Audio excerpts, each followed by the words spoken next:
الحمد للہ رب العالمین والصلاة والسلام علی سید الانبیاء والمرسلین وعلی آلہ واصحابہ اجمعین اما بعد اعوذ باللہ من الشیطان الرجیم بسم اللہ الرحمن الرحیم ومن الناس من يشتری لهو الحدیث لیضل عن سبیل اللہ بغیر علم ويتخذها هزوا اولئک لهم عذاب مہین وقال اللہ تبارک وتعالی واستفزز من استطعت منهم بصوتك صدق اللہ العظیم وقال النبی صلی اللہ علیہ وسلم بعثت بکسر المزامیر او کما قال رسول اللہ صلی اللہ علیہ وسلم۔ میرے انتہائی قابل احترام بزرگوں اور دوستوں، آج ہمارے معاشرے کے اندر بہت سارے گناہ عام طور پر رائج ہو چکے۔ ان گناہوں کی نحوست کی وجہ سے مسلمان ظاہری اعتبار سے بھی کمزور ہوتا جا رہا ہے اور باطنی اعتبار سے بھی کمزور ہوتا جا رہا ہے، جس کی نحوست کی وجہ سے نہ اس کے ظاہر کی وجہ سے اللہ رب العزت کی مدد نازل ہو رہی ہے، نہ اس کے باطن کی کمزوری کی وجہ سے اللہ رب العزت کی مدد نازل ہو رہی ہے۔ وجہ یہ ہے کہ گناہ کرتے کرتے اس کا ایمان بھی کمزور ہو چکا، اس کی جسمانی طاقت اور روحانی طاقت بھی کمزور ہو چکی، اور یہ ظاہر سی بات ہے اور پکی بات ہے کہ اگر ایک طرف مسلمان بہت زیادہ عبادت گزار ہے، عبادت بہت اہتمام سے کرتا ہے، 5 وقت نماز کا اہتمام کرتا، قرآن کی تلاوت کا اہتمام کرتا اور ایسی بہت ساری عبادت کرتا ہے، لیکن اس کے ساتھ ساتھ گناہ بھی کرتا ہے، تو یہ گناہ کی وجہ سے اس کے اندر کمال پیدا نہیں ہوگا۔ اس لیے کہ اس نے گاڑی کے اندر اے سی تو چالو کیا ہوا ہے لیکن کھڑکیاں کھلی رکھ دی ہے، کھڑکی کھلی رکھ دی ہے، تو کبھی گاڑی ٹھنڈی نہیں ہوگی۔ عبادت تو شروع کیا ہے لیکن گناہ کی کھڑکی کھلی ہوئی ہے، جس کی وجہ سے عبادت کا جو پاور اور عبادت کی جو طاقت بننا چاہیے تھی وہ بن نہیں پاتی۔ اس لیے بہت زیادہ اہتمام کرنا چاہیے مسلمان کو گناہ سے بچنے کا، عبادت کم کرے، 5 وقت کی نماز پڑھتا ہے، قرآن کی تلاوت روزانہ کچھ نہ کچھ کرتا ہے نا، حقوق العباد والدین کی فرما برداری، پڑوسیوں کا حق ادا کرتا ہے، سارے اعمال عبادت کے کرتا ہے لیکن تھوڑے تھوڑا کرتا ہے، بہت زیادہ نہیں کرتا، اور اس کے ساتھ ساتھ گناہ سے بچا ہوا ہے، تو یہ بندہ کامیاب ہے۔ لیکن دوسری طرف ایسا بندہ ہے جو عبادت خوب کرتا ہے اور گناہ بھی خوب کرتا ہے، تو یہ ناکام بندہ ہے نا، اس کے اندر کمزوری ہے نا۔ اس لیے زیادہ عبادت کرنے سے زیادہ توجہ گناہ سے بچنے کی طرف توجہ کرنا چاہیے، گناہ سے بچنے کی طرف زیادہ ہماری توجہ ہونی چاہیے، تب جا کر بندہ کامل ہوگا۔ انہی گناہوں میں سے آج کے دور میں ہمارے معاشرے میں ایک عام گناہ رائج ہو چکا ہے، اور اتنا سنگین گناہ ہے کہ کوئی اس سے محفوظ نہیں ہے، وہ ہے گانا سننا، گانا بجانا اور ڈی جے باجے وغیرہ۔ یہ ایسا گناہ ہے کہ آج بازاروں سے لے کر ہوٹلوں تک، ہوٹلوں سے لے کر شاپنگ مال تک، یہاں تک کہ مسجدیں بھی اس گانے سے محفوظ نہیں ہے، یہاں تک کہ حرمین شریفین جیسی مقدس جگہ، مکہ مدینہ جیسی وہاں کی پاکیزہ ہوائیں اور فضائیں بھی اس گندے گناہ سے محفوظ نہیں ہے نا۔ اور ہر طرف کوئی چلتے ہوئے بھی اچھا عبادت گزار بندہ، نیک بندہ، عبادت گزار بندہ، گزرتے ہوئے بھی اس کے کان میں گانے کی آواز کسی گھر سے آتی ہوئی سنائی دیں گی، کسی ہوٹل میں کھانے کے لیے پہنچ گیا تو وہاں اس کو گانے کی آواز کان میں سنائی دیں گی، جم کرنے کے لیے چلا گیا تو جم میں گانے بجتے ہوئے اس کو سنائی دیں گے۔ کوئی جگہ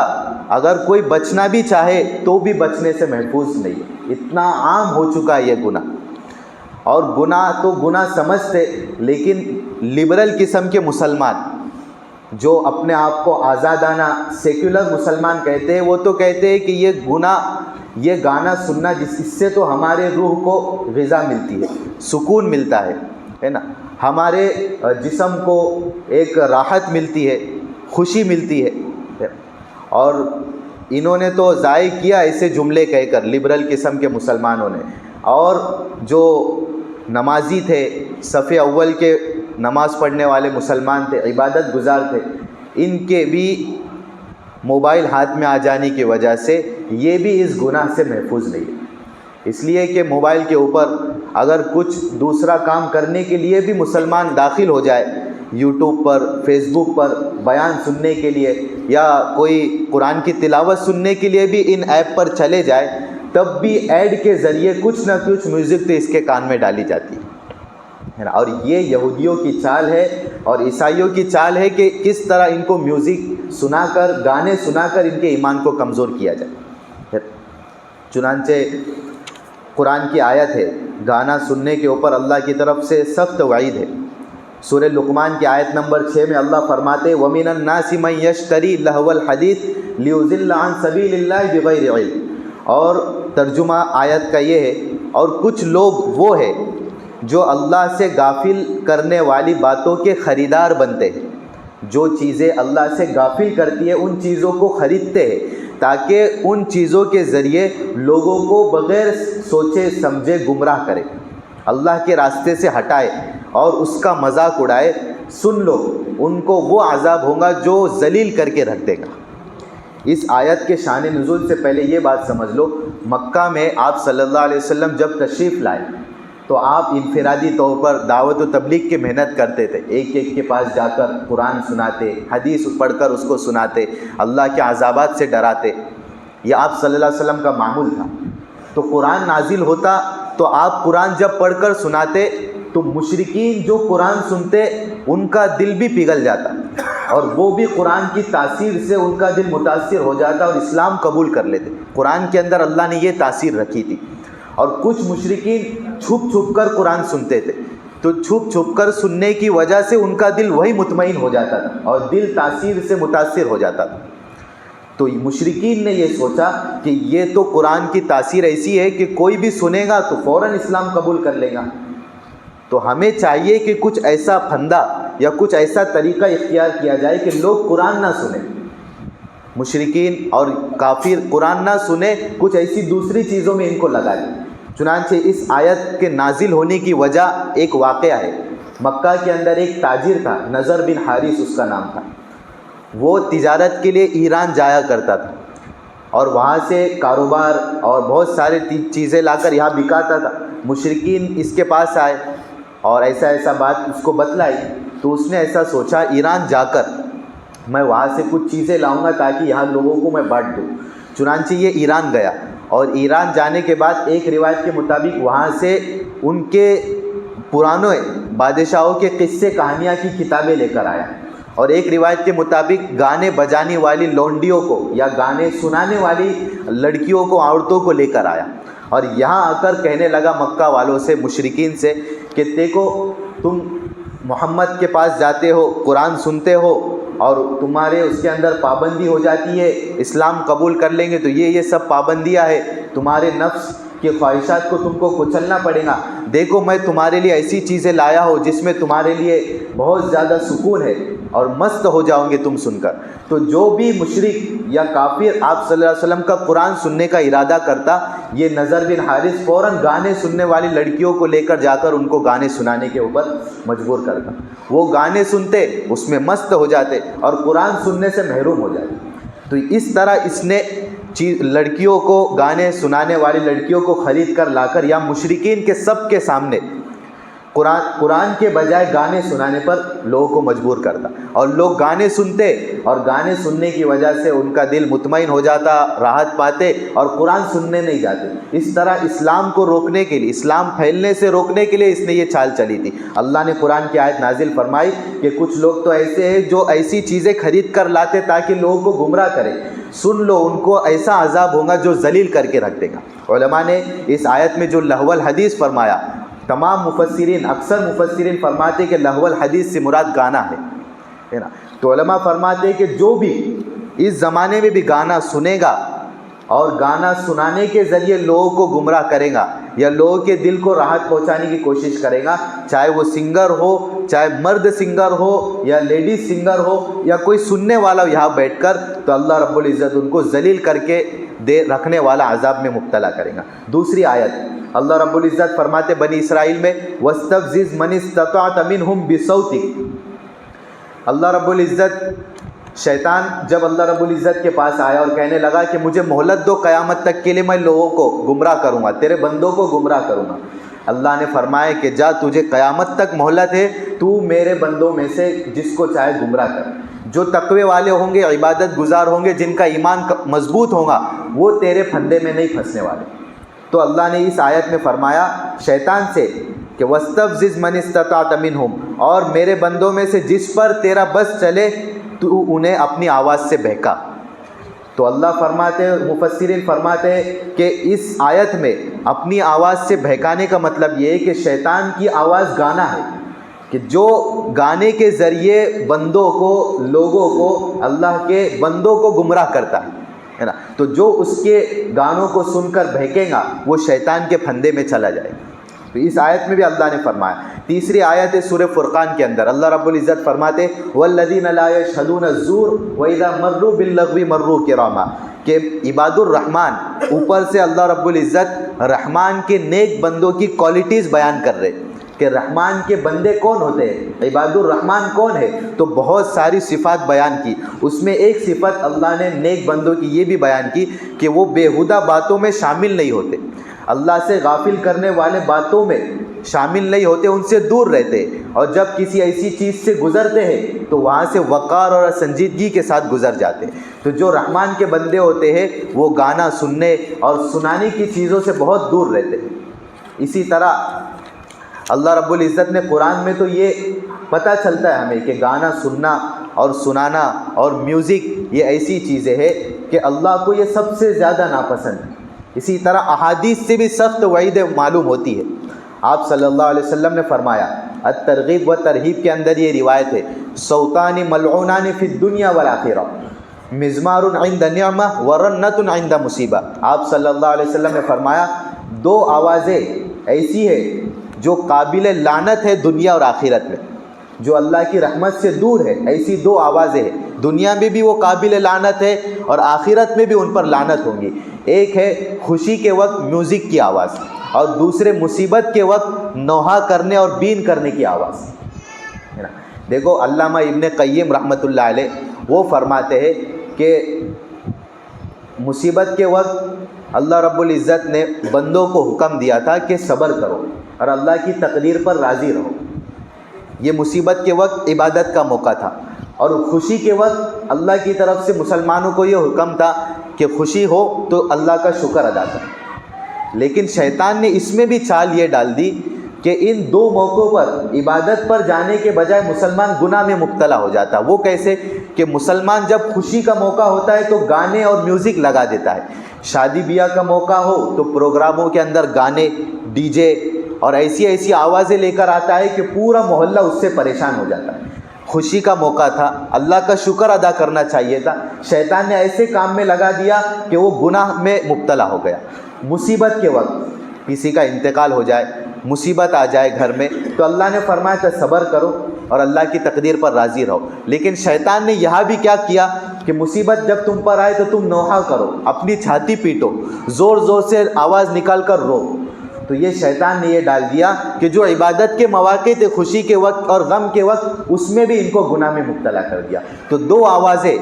اللہ کے نزدیک قابل لعنت ہے، دنیا میں بھی اور آخرت میں بھی۔ ایک خوشی کے وقت کوئی میوزک استعمال کرتا ہے تو یہ قابل لعنت عمل ہے، اللہ کی رحمت سے یہ دور ہے، اور مصیبت کے وقت جو آواز کرتا ہے یا نوحہ کرتا ہے یا اپنے سینے کو پیٹتا ہے یا زور زور سے روتا ہے تو یہ بھی قابل لعنت عمل ہے۔ ایک اور حدیث میں ترمذی کے اندر آپ صلی اللہ علیہ وسلم نے فرمایا فی هذه الامة خسف ومسخ وقذف فقال رجل من المسلمین یا رسول اللہ ومتى ذاک۔ آپ صلی اللہ علیہ وسلم نے فرمایا اس امت کے اندر دھسائے جانے کے واقعات بھی رونما ہوں گے، چہرے بگڑنے کے واقعات بھی ہوں گے، اور آسمان سے پتھر برسنے کی بھی واقعات ہوں گے۔ تو ایک صحابی نے عرض کیا یا رسول اللہ یہ کب ہوگا؟ آپ صلی اللہ علیہ وسلم نے فرمایا اذا ظہرت القینات والمعازف وشربت الخمور، کہ جب گانے والی اور باجوں کا عام رواج ہوگا، جب گانے باجے، گانا سننا اور سنانے اور بینڈ باجوں کا جب عام رواج ہوگا، جب یہ حالت ہوں گی اور شراب کثرت سے پی جائے گی، جب دھنسنے کے واقعات بھی پیش ہوں گے،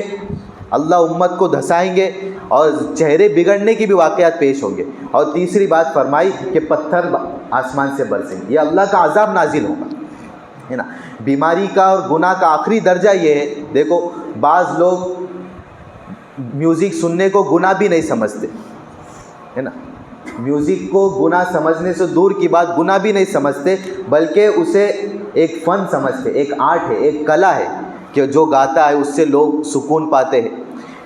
تو کسی بھی بیماری کا خطرناک اور آخری درجہ یہ ہوتا ہے کہ بیمار کسی بیماری کو بیماری ہی نہ سمجھے،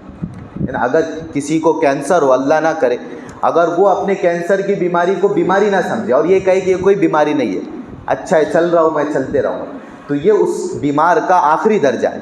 کہ یہ سب سے بڑی غفلت اور بیوقوفی کا عمل کر رہا ہے۔ ایک وقت آئے گا یہ کینسر کی بیماری اس کو ختم کر کے رکھ دیں گی، اس لیے کہ اس نے بیماری کو بیماری ہی نہیں سمجھا، تو وہ علاج کیوں کرے گا۔ اسی طرح کوئی میوزک سننے کو گناہ ہی نہ سمجھے اور ایسی میوزک سنتے ہوئے زندگی گزار دے، ایک وقت آئے گا اس کا دل ہلاک و برباد ہو جائے گا، اس کے اعمال سارے خراب ہو جائیں گے اور اس کو پتہ بھی نہیں چلے گا۔ اور جو کسی کو گناہ ہی نہ سمجھے تو وہ توبہ کیوں کرے گا، اس کو توبہ کی توفیق ہی اکثر نہیں ہوتی، جو گناہ سنتے ہیں اور اس کو گانا سنتے اور اس کو گناہ بھی نہیں سمجھتے، ان کو اکثر توبہ کی بھی توفیق نہیں ہوتی۔ آپ صلی اللہ علیہ وسلم نے فرمایا ایک روایت کے اندر، نیل الاوتار ایک کتاب ہے، علامہ شوکانی رحمۃ اللہ علیہ نے نقل کیا، ایک مرتبہ آپ صلی اللہ علیہ وسلم ایک جگہ تشریف فرماتے تو رات کو کسی جگہ سے ایک گانا گاتے ہوئے ایک بندے کی آواز آ رہی تھی۔ آپ صلی اللہ علیہ وسلم نے فرمایا لا صلاۃ لہ لا صلاۃ لہ لا صلاۃ لہ، 3 مرتبہ فرمایا کہ اس کی نماز قبول نہیں، اس کی نماز قبول نہیں، اس کی نماز قبول نہیں، جو گانا سن رہا ہے اس کے بارے میں فرمایا۔ علماء فرماتے ہیں کہ نماز،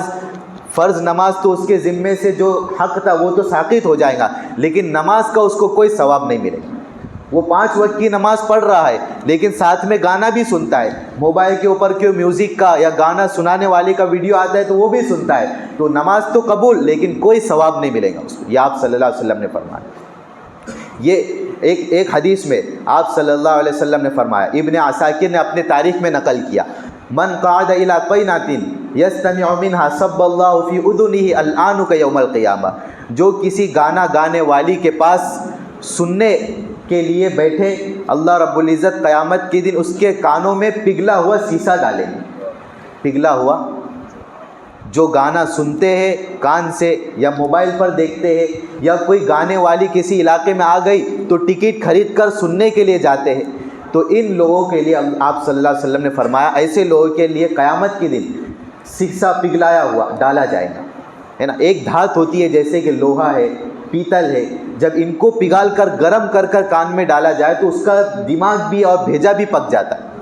تو قیامت کے دن ایسے لوگوں کو اللہ عذاب دیں گے جو گانا سنتے ہیں اور اس سے بچتے نہیں، اس لیے بہت زیادہ اپنے آپ کو اس سے بچانا چاہیے۔ ایک حدیث میں آپ صلی اللہ علیہ وسلم نے قیامت کی علامات بیان کی، قیامت کی نشانیاں کیا ہے، تو قیامت کے قریب آپ صلی اللہ علیہ وسلم نے فرمایا کہ میری امت کے کچھ لوگوں کی صورتیں، چہرے مسخ کر کے انہیں بندروں اور خنزیروں کی شکل میں تبدیل کر دیا جائے گا۔ کہ ایسے لوگ آئیں گے قیامت کے قریب کہ ان کی چہرے اور ان کی صورتیں خنزیروں کی شکل میں اور بندروں کی شکل میں تبدیل ہو جائیں گی، اور بہت ساری نشانیاں آپ صلی اللہ علیہ وسلم نے بیان کی۔ اس میں یہ بھی فرمایا وہ لوگ جو بینڈ باجوں کے اور گانے گانے والے عورتوں کے عادی ہوں گے، ان کے گانا سننے کے شوقین ہوں گے اور بینڈ باجوں کے شوقین ہوں گے، اپنے شادی بیاہ میں، اپنے پروگراموں میں، اپنے خوشی کے موقع پر جو گانے بجائیں گے وہ قیامت کی علامت میں شامل ہوں گے، اور اللہ رب العزت ان کو بندر اور خنزیر کی شکل میں بنا دیں گے۔ علماء فرماتے ہیں کہ اس کے 2 مطلب ہیں، ایک تو یہ بھی ہو سکتا ہے کہ اللہ حقیقتاً ان کو بندر اور خنزیر بنا دے، ہو سکتا ہے اللہ رب العزت بنا دے۔ بنی اسرائیل کو کر کے بتایا، رات میں سوئے صبح اٹھے تو بندر اور خنزیر کی شکل میں سب تبدیل ہو گئی، تو اللہ اس امت کو بھی ایسا عذاب دے سکتا ہے جو گانے سننے والی۔ دوسری حقیقت علماء بیان کرتے ہیں کہ بندر اور خنزیر کے تبدیل ہونے کا مطلب یہ ہے جو گانا سنتے ہیں اور گانا گاتے ہیں اور ایسی عورتوں کے پاس جا کر گانا سنتے ہیں، بندر اور خنزیر کی صفات ان کے اندر اللہ ڈال دیتے ہیں، بندر اور خنزیر کی کوالٹیز جو ہے وہ ان کے اندر ڈال دیتے ہیں۔ اور خنزیر کی صفت کیا ہے؟ بے حیائی اور بے غیرتی اس کے اندر ہوتی، اس کے اندر کوئی شرم اور حیا نہیں ہوتی، بے غیرت ہوتا ہے خنزیر، تو وہ صفت ان کے اندر آتی۔ اس لیے آپ دیکھو جو گانا سننے والے ہوتے بہت زیادہ، یا گانے والی ہوتی ہے یا گانا گانے والے ہوتے، ان کے اندر شرم نام کی کوئی چیز نہیں ہوتی، ان کے کپڑے بھی بے حیائی جیسے ہوتے، بے غیرتی ان کے اندر ہوتی ہے اور بے شرم بن کر وہ زندگی گزارتے رہتے۔ تو یہ خنزیر کی صفت ان کے اندر آ گئی گانا سننے کی وجہ سے اور گانا گانے کی وجہ سے۔ اور دوسری بندر کی صفت ان کے اندر اللہ ڈال دیتے، وہ کیا ہے؟ بندر کی صفت علماء بیان کرتے نقالی کرنے کی، ایکٹنگ کرنے کی،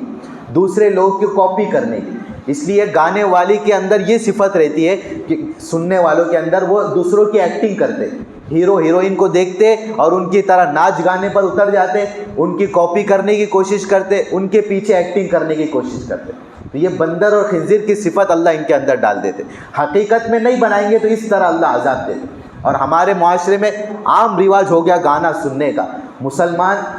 غیر تو دور کی بات، مسلمان بھی اس کو کیا ہے شوقیہ اپنے پروگراموں کے اندر، اور اپنے چھوٹے چھوٹے بچوں کو ایسے اسکول کالجز میں ڈال کر جہاں گانا کے اوپر ناچنے کے پروگرام ہوتے، اس میں ان کو داخل کرانے کی بھی کوشش کرتے کہ تم بھی اس میں ایڈمیشن لو۔ اب یہ چھوٹے چھوٹے بچے بچیاں اسٹیج کے اوپر بے حیائی کے طور پر اور بے غیرتی کے طور پر پورے لوگوں کے سامنے مسلمان کی بچیاں ناچتی ہے، مسلمان کے بچے ناچتے ہیں، اور نیچے سب مسلمان بے غیرت ہو کر اور بے حیا ہو کر ان کو دیکھتے رہتے ہیں۔ آنکھ بھی زنا کر رہی ہے، کان بھی زنا کر رہے، زبان کے اوپر گانے گا رہے، گانے بھی زنا کر رہے، اور نامحرموں کو دیکھ کر پورا معاشرہ، پورا مخلوق، پورے لوگ زنا کے اندر مبتلا۔ آپ صلی اللہ علیہ وسلم نے فرمایا حدیث کے اندر، بعثت بکسر المزامیر، مجھے لہو و لعب اور آلات موسیقی، میوزک کے آلات، میوزک کے انسٹرومنٹس کو توڑنے کے لیے دنیا میں بھیجا گیا، توڑنے کے لیے۔ اس لیے کہ مکہ میں اس وقت گانا سننے بجانے کے بہت زیادہ عام معمول تھا، رواج تھا۔ تو آپ صلی اللہ علیہ وسلم نے فرمایا جس طرح میرے دنیا میں آنے کا مقصد یہ بھی ہے، دعوت و تبلیغ میرا مقصد، عبادت میرا مقصد، امت کا تزکیہ کرنا، تعلیم دینا، یہ میرا مقصد ہے، اسی طرح ایک مقصد یہ موسیقی کے آلات، میوزک کے انسٹرومنٹ کو توڑنا، یہ بھی میرا مقصد ہے۔ تو جس مقصد کے لیے آپ صلی اللہ علیہ وسلم دنیا میں تشریف لائے، اسی مقصد اور اسی چیز کو یہ امت بڑھاوا دے رہی ہے اور اس کو شوق سمجھتی ہے اور اس پر فخر کرتی ہے نا،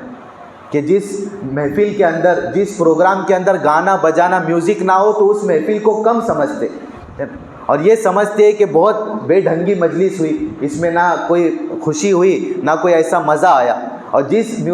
پروگرام میں اور جس فنکشن میں، جس شادی بیاہ میں گانے لگتے ہیں، میوزک لگتی ہے، تو اس میں وہ فخر سمجھتے کہ ہم نے تو اتنا بڑا باجا لایا تھا، اتنا بڑا ڈی جے لایا تھا، ہے نا۔ جو مسلمان بیچارے گانے سے اپنے آپ کو بچاتے، وہ بھی ایسے پروگرام میں جا کر کہ بھائی نے دعوت دی، چلے جاتے اور وہاں گانا سن کر یہ بھی گناہ میں مبتلا ہو جاتے۔ اس لیے ایسے مسلمانوں کو چاہیے کہ اگر کسی جگہ ایسی شادی بیاہ میں جانے کا موقع ملے، یا ولیمے میں یا شادی میں جہاں گانے بج رہے اور ڈی جے بج رہے، تو کوشش تو یہ کرنی چاہیے کہ اگر آنکھوں سے دیکھ لیا، سب سے پہلے یہ کوشش کرے کہ ہاتھ سے ان کو جا کر روکے۔ یہ اس کے ایمان کی علامت ہے کہ ہاتھ سے ان کو روکے۔ اگر ہاتھ سے نہیں روک سکتے تو زبان سے ان کو جا کر کہے کہ یہ برا کام کر رہے ہو تم۔ یہ آپ صلی اللہ علیہ وسلم اس کام سے ناراض ہوتے، اس کام کو توڑنے کے لیے آپ صلی اللہ علیہ وسلم کا مقصد دنیا میں آنے کا تھا، اور تم اس کو اپنے پروگراموں میں بجا رہے ہو۔ ان کو زبان سے روکے، زبان سے اگر نہیں روک سکتے ہو تو دل سے برا سمجھ کر، ہمت کر کے اس کے سامنے اس مجلس سے وہاں سے نکل کر آ جائے، چاہے وہ ناراض ہو جائے، آپ صلی اللہ علیہ وسلم کو خوشی ہوگی، اللہ خوش ہوں گے اس وجہ سے، اور اس کو بھی ایک سبق ملے گا کہ میں نے بہت برا عمل کر لی،